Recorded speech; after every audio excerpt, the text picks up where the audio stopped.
Uma nova taxa de 25% sobre os produtos brasileiros. O bolso de quem produz e de quem consome no Brasil está na linha de tiro. Mas enquanto a economia ferve em Brasília, a pergunta que todo mundo está fazendo é uma só: de quem é a culpa pelo tarifaço de Donald Trump? De um lado, o governo diz que a culpa é da própria oposição, que teria ido lá fora pedir a taxação. Do outro lado, a oposição afirma que o atual governo plantou hostilidade contra os Estados Unidos e agora a conta chegou. Quem está falando a verdade? Fica comigo até o final, porque hoje nós vamos olhar para os argumentos dos dois lados e também para o documento oficial dos Estados Unidos para entender o que realmente motivou essa decisão. Vamos começar pela versão que veio direto do Palácio do Planalto. O presidente Lula e os seus aliados defendem que essa sobretaxa não faz sentido econômico, já que os Estados Unidos vendem mais para o Brasil do que compram. Ou seja, na relação comercial entre os dois países, quem tem superávit são os americanos. O Brasil compra muito deles e, por isso, o governo brasileiro argumenta que não haveria uma justificativa comercial forte para uma punição desse tamanho. Mas o argumento que mais viralizou foi outro: uma acusação política direta contra a oposição e contra a família Bolsonaro. Segundo essa versão, a taxação teria sido influenciada por articulações de opositores do governo brasileiro nos Estados Unidos, como se setores da direita tivessem ajudado a criar o ambiente político para que Trump tomasse essa decisão contra o Brasil. E além de falar tudo o que eu queria falar para o Trump, eu entreguei 4 documentos para eles. Eu entreguei um documento sobre a questão do comércio, provando para ele que eles são superavitários, não são deficitários, provando para ele que os principais produtos americanos pagam 0 de imposto aqui no Brasil. Tudo isso dito para ele. O secretário do comércio dele começou a dizer que tinha taxação. Eu disse para o Trump: aqui, Trump, tem uma divergência entre o seu ministro do comércio e o meu ministro do comércio. Então nós dois vamos dar 30 dias. 30 dias para eles provar quem é que está certo ou quem está errado. Se eu estiver errado, eu aceito. Se você estiver errado, você aceita. E demos 30 dias, tá?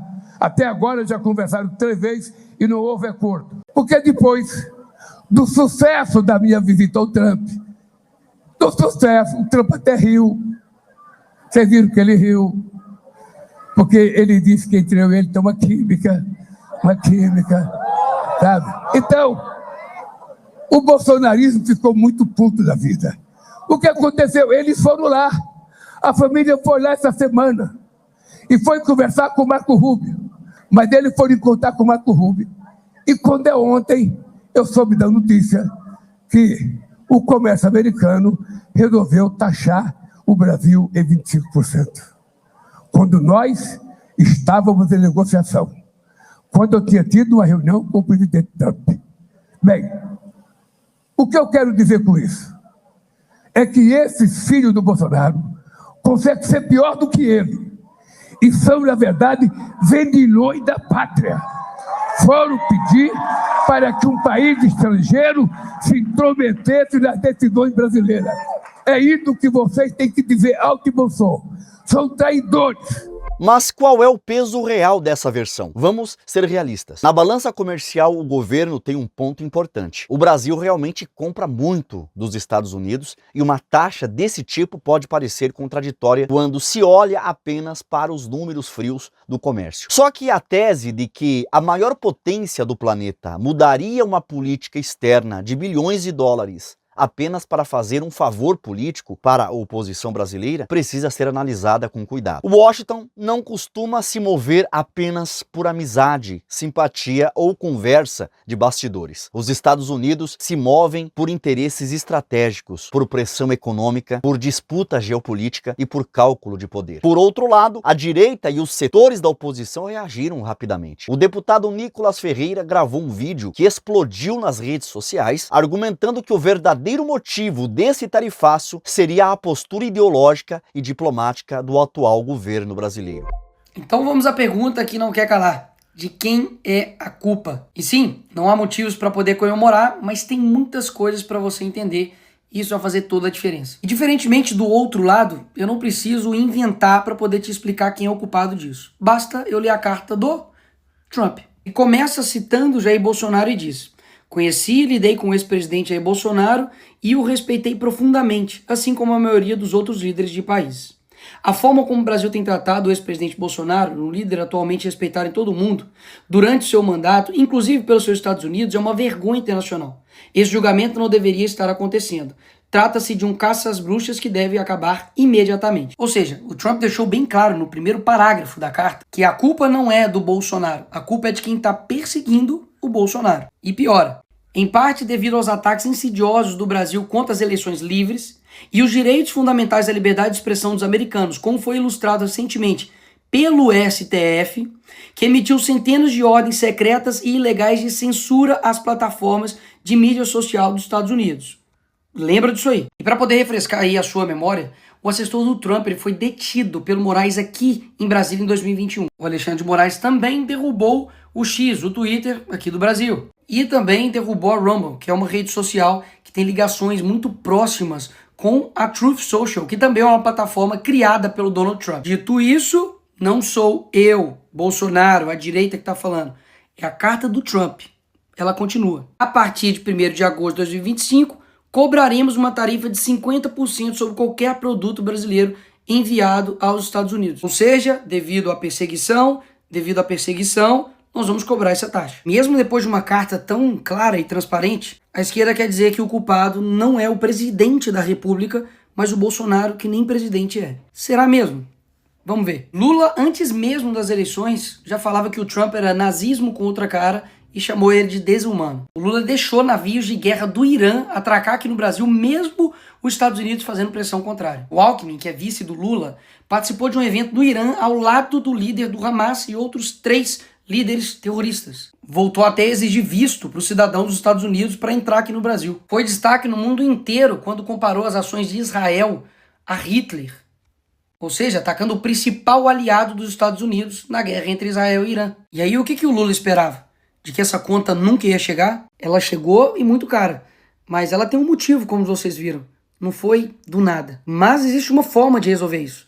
No fim da carta do Trump ele fala: essas tarifas podem ser modificadas para cima ou para baixo, dependendo da nossa relação com o seu país. A solução está na mão do governo. Basta ter um mínimo de relação diplomática com uma nação importante, que é o caso dos Estados Unidos, parar de perseguir esses opositores aqui no Brasil, dar uma quietada no STF para ele ficar no canto dele, que as coisas vão ser resolvidas. Caso contrário, Lula, você vai ferrar todo mundo. Segundo essa leitura, o governo Lula teria se aproximado demais de regimes e blocos adversários dos Estados Unidos. Teria adotado discursos duros contra interesses americanos e agora estaria colhendo as consequências dessa rota diplomática. E qual é o peso do argumento da oposição? Esse argumento tem força no ambiente político de Washington, especialmente dentro de um governo Trump, que trabalha com uma visão mais dura sobre o comércio, soberania, China, alinhamento estratégico. Para essa ala americana, países que se aproximam demais do eixo chinês, que fazem discursos hostis aos Estados Unidos ou que dificultam interesses de empresas americanas, podem acabar entrando no radar de medidas comerciais e políticas mais agressivas. Nesse ponto, o distanciamento diplomático pode ter pesado, sim, não necessariamente como causa única, mas como parte de um ambiente que ajudou a formar essa decisão. Política internacional não funciona como uma briga de bar onde alguém acorda irritado e resolve punir um país do nada. Normalmente existe um acúmulo de tensões, interesses comerciais, disputas regulatórias e sinais diplomáticos que vão empurrando a relação para um ponto de desgaste. Mas